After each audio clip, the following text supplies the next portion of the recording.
I sold my car in Carvana last night. Well, that's cool. No, you don't understand. It went perfectly. Real offer, down to the penny. They're picking it up tomorrow. Nothing went wrong. So, what's the problem? That is the problem. Nothing in my life goes as smoothly. I'm waiting for the catch. Maybe there's no catch. That's exactly what a catch would want me to think. Wow, you need to relax. I need to knock on wood. Do we have wood? Is this table wood? I think it's laminate. Okay, yeah, that's good. That's close enough. Car selling without a catch. Sell your car today on Carvana. Pickup fees may apply. The exclusive home of the Utah Mammoth is on 97.5, the KSL Sports Zone. Eichel tips it along for Barbashev. Eichel in front, stopped by Vejmelka. The puck goes behind the net. Vejmelka with a point-blank save. Eichel tried a bank play. Follow-up, they score. That one's going to count. Shea Theodore wins it in overtime for Vegas. 52 seconds left in OT. Vejmelka lost his stick, lost his bearings.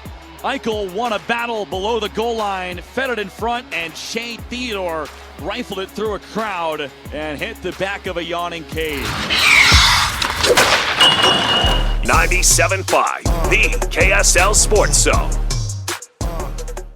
Oh, Jay, it's your post-game, game 4. We're all square at 2 apiece.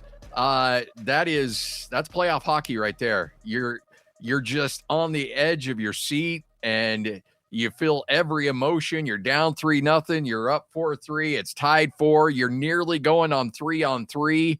And just like that, Vegas gets the game-winning goal near the end of the overtime period. There's so much to talk about here, Jay. Let's start with being down 3-0 right out of the gate, and the fight this team had to come back and tie this thing up and then take the lead. Yeah, that actually has to be the biggest takeaway from this is being down 3-0. They came out flat. I'm going to tell you something, and I felt like the crowd was kind of flat too. I think everybody was at like an emotional hangover from Game 3, the first game at the Delta Center. But it still felt loud. It still felt like a regular season game for some reason. Maybe it was just me, but yeah, when they started coming back, the crowd was getting into it. Everybody was feeling it. You started like the first period was so bad for Utah. The positioning. I found myself cursing at Sergachev a few times, which I haven't done all season. But he was frustrating me a little bit on some of his blue line give. I've told you before, there's some cardinal rules. You cannot turn the puck over on the blue line.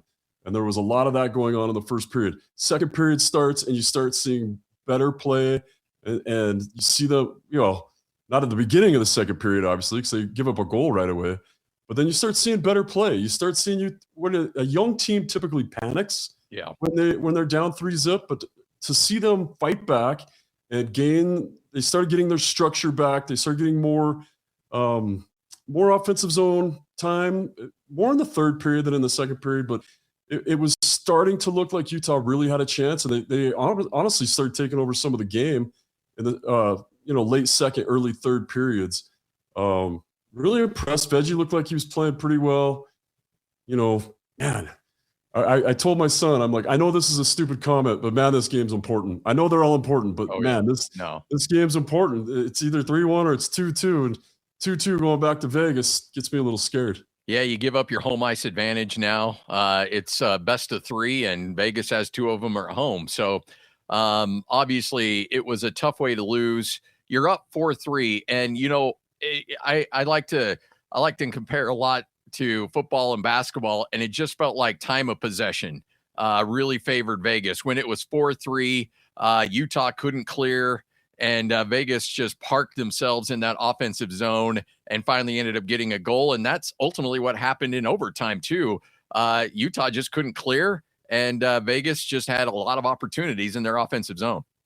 Yeah, both of those goals came off of what looked like was going to be a real offensive chance for Utah in their zone and their offensive zone. They come back to the defensive zone. They did this in the first half of the regular season, where they get caught in a weird transition, and it's called being put in a blender. When they'd enter their own zone, Vegas was doing a bunch of cross plays and putting Utah in a little bit of a blender. Some defensive coverage was missed. You see Ian Cole out there blocking shots, trying to do everybody else's job. Veggie losing his stick in overtime and scrambling like that. There was a time where I thought he could have covered that puck, and he kind of pushed it forward. I don't know if he got ran into. That is when he lost his stick. But yeah, the possession, it just became such a huge thing. And you see it in overtime when it's 3-on-3, and they'll keep puck possession. They'll recycle like a soccer team. They'll stop being offensive for a minute. But in OT, you just keep going. And I thought Utah was getting better and better and better. And as and this is something my son also pointed out, is as the game went on, you'd expect Vegas to get they're older, right? They're an older team. So you're expecting them to slow down a little bit and then spread the ice a little bit. And that should have favored Utah. And it was starting to favor Utah. Vegas just found a couple ways to get through. And I was so grateful when the one was called back for the barely being offsides. And I thought maybe that'd give Utah the breath that they needed to be offensive, but they just couldn't keep it together. I would have, you couldn't have written a better storybook ending than had they scored on the Carconi hit that gave, that stole the possession, and it was so close. But then you give the fast break going the other way that ultimately was close to being the game-winning goal. But there's just, that's the nitpicking thing. You can just look at so many individual plays and just be like, oh man, had they done this and this and this? If they had gotten to 3-on-3, that would have favored Utah, don't you think? Yeah, if that ever happens, if you could have been 3-on-3, but really Utah has the speed. And so anytime that you can get more players off the ice, which, doesn't happen in Stanley Cup playoff overtime, but, just them getting older, or maybe even getting coincidental minors so we could get a 4-on-4 going. But and I'm just looking, maybe I owe Sergachev, I'm looking at his plus minus right now, and he was even on the night, but I felt like he had some really weird giveaways. Actually, the only defenseman minus tonight was Cole, which that shocks me when he had, he scored a goal too. So, you're waiting for Utah to use that youth, use that speed, set up in the zone, and get some real good offensive zone time, and just didn't happen. Team looked like they were absolutely gassed, and which surprised me. And again, you've forgotten more about hockey than I'll ever know, but it seemed like the team that looked more tired out there was Utah near the end of that game. Yeah, there definitely were times that it looked like that.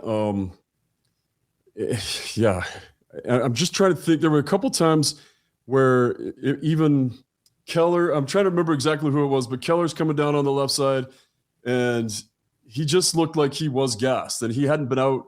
He'd only been on the ice for 30 seconds, and I know it shifts 45 to a minute, but it just looked like there was some of that. I've watched these guys work out. I know that they're in really good shape, and you're hoping that they kind of had an optional skate today, a decent skate yesterday, an optional skate the day before. So you're hoping that they're rested and ready for this. And at times they looked like it, and you were getting good plays. You were getting, that fourth line with Carconi, man. I'll tell you, every time Carconi was on the ice, you noticed him. Every time Yamamoto was on the ice, he was doing everything he could. But that Carconi, Kerfoot, Peterka line looked like they were going to create some magic. The Stenlund penalty, and then he got out of the box and did like almost the identical thing in the corner where you thought he was going to get another identical penalty. So I wasn't surprised not to see much of the fourth line after that. You still started seeing Tanev, but not as much of O'Brien and Stenlund after that. But yeah, I just can't see conditioning being the issue. No. I don't know. I'm still confused by what I saw, and I think a lot of it's heartbreak. So I really wanted them to go back 3-1. I think Utah really, the building. Can you imagine if Utah goes to the next round? And I was just waiting for that OT goal, thinking, man, this place is going to erupt. And sadly, it didn't happen the way I wanted it to. Ouch. This knee is killing me, but I can't stop training. The marathon is in 2 weeks. Let's get on ZocDoc and find a doctor to take a look at that for you. Okay. Here's a review. Dr. Craddock really takes his time. No, I don't have time. What about Dr. Charles? His patients say he can help find a quick fix, and he's in network. Great, now we're talking. Book it. Booked. 1 mile down, 19 to go. Bring it. on. You've got options. Download the ZocDoc app today. Mom, can you tell me a story? Sure. Once upon a time, a mom needed a new car. Was she brave? She was tired, mostly. But she went to Carvana.com and found a great car at a great price. No secret treasure map required. Did she have to fight a dragon? Nope, she bought it 100% online. From her bed, actually. Was it scary? Honey, it was as unscary as car buying could be. Did the car have a sunroof? It did, actually. Okay, good story. Car buying you'll want to tell stories about. Buy your car today on Carvana. Delivery fees may apply. 2 big penalty kills, I thought, by Utah in the third period in overtime, as you mentioned on that Stenlund. I thought Utah was very good on that penalty kill because you just, especially that Stenlund one, you're like, oh, man, if they give up a game-winning goal off of that, I mean, that would just be another kick to the groin. But I thought they were really good on penalty kills. Utah was amazing on the penalty kill. They killed off all 4 penalties. Sadly, they gave up one on their power play. That was the only not even strength goal of the game. And and they mentioned it. I think they went Vegas went 0 for 4, which makes them 0 for their last 12, which says Utah's figured something out on the PK. The problem is Utah also went 0 for 3 on their power play, gave up a shorthanded goal, and just does not seem like they're figuring it out. And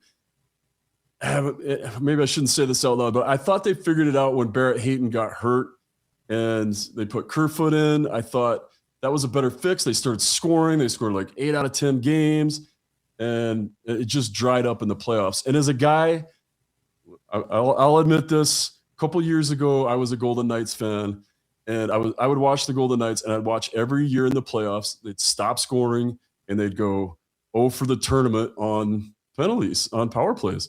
And it always surprised me. They were so good in the regular season, and they just weren't a real high-scoring team during the playoffs. I was hoping that was going to continue tonight. It felt like we were so close to seeing Hayton get back on the ice. And even if you're just looking at depth at this point, I mean, obviously that's important. I don't know what the status, McBain seems like he's further away than Hayton, but I thought there might be a good chance we'd see Hayton tonight. Yeah, I did too. Hayton took a normal practice yesterday. He was on a normal line. He took power play time yesterday. He took penalty kill time yesterday. He played in the some of the final games that you play on the ice, which is a rebound game. You play with your goalies. So he took all those practices. I have not seen McBain on the ice since game 1. I haven't seen him at practice. I literally haven't even seen him at the rink. So I don't know what's going on with him. They won't tell us. ESPN even just left him off the roster today when they sent us their roster. I'm like, oh, you just didn't even mention McBain as even an injured player. So I'm not sure what's going on there, but some of the numbers from tonight. So final numbers, shots on goal, Vegas had 36. Utah had 31, which is really good after last game. Everybody, you had to be a little bit afraid of maybe that was just luck. Maybe game 3 was just luck, because 12 shots and 4 goals does not happen in the NHL. It could happen to me. That's why I'm a firefighter, but it just doesn't seem like it should happen in the NHL. So you're worried that it was just luck. But I think Utah proved it. I know they lost the game tonight, but coming back from 3-zip, taking the lead, and then taking them into overtime and almost into double overtime. I mean, we were super close into double overtime.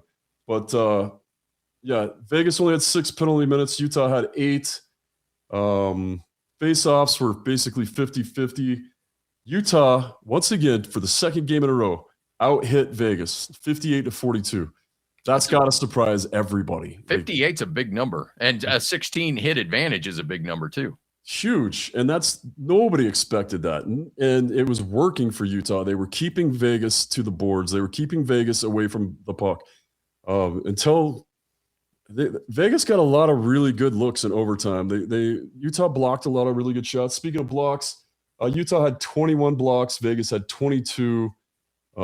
Utah had 19 giveaways and 5 takeaways.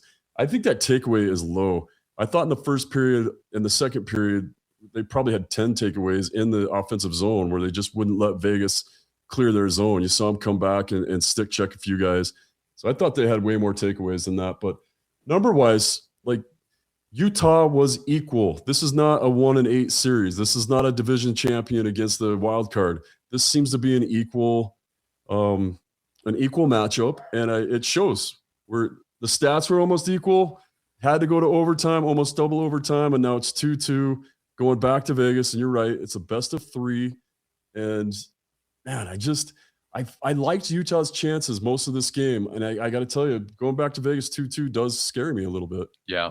How difficult is a turnaround after an overtime game like this, and to travel and I mean, both teams obviously have to do it, but how hard is it as an athlete to try to recover from a game like this? It's a lot harder on the team that loses. I'll tell you that. Yeah. When you win, even if you go double overtime, when you win, for some reason, that just almost charges your battery halfway back up, right? And then you go the next day and you hit all the electrolytes and all the bananas, and you're getting and all the water and all the special drinks they have now in the NHL, and that helps. But when you lose, you've got that emotional frustration and what if I would have done this, and I've seen that eat it, guys, and you've seen it in the NHL, and I'm sure you've seen it in basketball as well. There's just a little bit of doubt or a little bit of anger, and that makes it harder to recover, I think. But I think is it 2 days off? So I think they've got enough time to recover. I'm not worried about that. They're young. Yeah. Utah's younger, so hopefully this is what we talked about before. It's a boxing match. We just finished round 4. And round 5 hopefully goes to the young guys. Obviously, we've seen home ice. Each team is already is now 1-1 on the other team's home ice. So both teams have shown the ability to win. Utah won in Game 2 in Vegas. Obviously, Vegas won tonight here in Salt Lake City. So now the series shifts back to Vegas. It goes 1-1-1. Vegas, Salt Lake, then back to Vegas if necessary for a Game 7. But get your Game 6 tickets. Hopefully it's a closeout game for Utah coming back 3-2. But there's so many things to take away. If you're Bear, what are your points of emphasis going into Game 5?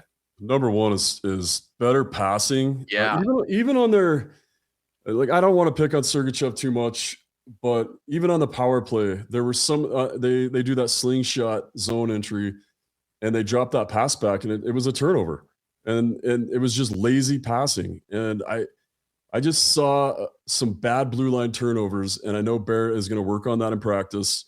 That's something that has to be addressed. And what's crazy, and Cole and I were standing behind Veggie, and in practice yesterday, they locked the media out for the first 30 minutes. So they ran power play and penalty kill or whatever. But when we got in there, they were working with Veggie behind the net, stopping pucks, and then playing the puck.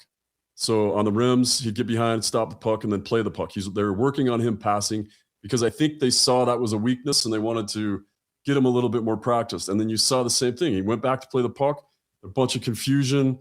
He plays it. Not a great pass to Peterka. So I wouldn't be surprised to see a little bit more of that, like more of Veggie handling the puck, unless they just tell him to stop doing it. Yeah. And I've had that happen to me before. The coach has told me to stop playing the puck before. And I did. That took a lot off my plate. I'll just stay in the net. But yeah, I think those are the things you have to work on. The zone clearances have to be better. They kept getting it to the blue line and turning it over. Zone entry, there were 5 or 6 times, and there was one time even in overtime, they did a zone entry and did a no-look drop pass, and there was a Vegas guy right there, and I can't remember who it was. But I know exactly. Yeah. Yeah, and I was like, why do that in overtime? Like, why take that risk? You're not gaining anything at zone entry there. So I think they're going to have to clean up a little of that stuff. I know the young guys like to be creative. These are some of the most creative and deceptive players when it comes to shooting. I was just watching Cooley on a few things, even while he was playing defense, and just marveling at his skating ability and he's just going to be so good. So as I go to practice, you've got some superstars in the budding that are going to come out, and I think you work on getting them the puck more. Let's figure out that Carcone line. Let's get somebody with him that can finish. And I think I don't know. I liked when Yamamoto was with them a lot. I do. Yeah, I agree. But Yamamoto's really good on line 1 too, and I'm sure Yamamoto wants to be on line 1 and get another contract for next year. When it went overtime, I said the two guys I really want to see get an OT goal. I would love to see Carcone get an OT goal. I'd love to see Yams get one. Turbo has one in playoffs, but he could use another one. He really needs it this year. So those are the things they need to work on. They got to get their passing better. They finally started shooting more. and then just helping out Veggie a little bit more on those defensive clearings. I think Veggie would make first save, and then there was 3 or 4 more shots right after that. So those things definitely need to be cleaned up. A lot to break down, and we'll continue to break it down tomorrow. But we all focus on Game 5. Tough one tonight. Utah loses 5-4 in OT, and now the series all square at 2 apiece, and we get set for a trip down to Vegas for game number 5 before Game 6 back here in Salt Lake City, where somebody's going to be trying to close out the series, depending on who wins in game number 5. That's Jay. Hey, enjoy your night. Try to get some sleep. I know this is a tough one to shake off. I'm gonna go to sleep thinking in my head, just remembering how well Utah has done in Vegas. I think they have 2 shutouts in the last 2 years in Vegas. So I'm gonna go to bed tonight thinking Vegas is a good place for Utah to be. Let's do it. You and I will break down that one as soon as that one goes final on game number 5 and as well game 6. And who knows, the way this series is going, we may see a game 7 as well. That's Jay Stevens. I'm Scott Gerard. Thanks for staying up late with us as we break down a tough one for Utah. They dropped this one 5-4 right here on KSLSports.com. What would you like the power to do? Dig deep and ask it. Can you really live so far from the family you lean on? Will a broken nose break you, or will it make you?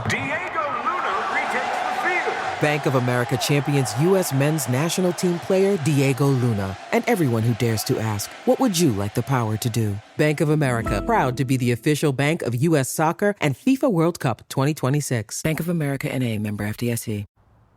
Hey, sweetie, your mother showed me this Carvana thing for selling the car. I'm going to give it a try. Wish me luck. Me again. I put in the license plate. It gave me an offer. Unbelievable. Okay, I accepted the offer. They're picking it up Tuesday from the driveway. I haven't even left my chair. It's done. The car's gone. I'm holding a check. Anyway, Carvana, give it a whirl. Love ya. So good, you'll want to leave a voicemail about it. Sell your car today on Carvana. Pickup fees may apply.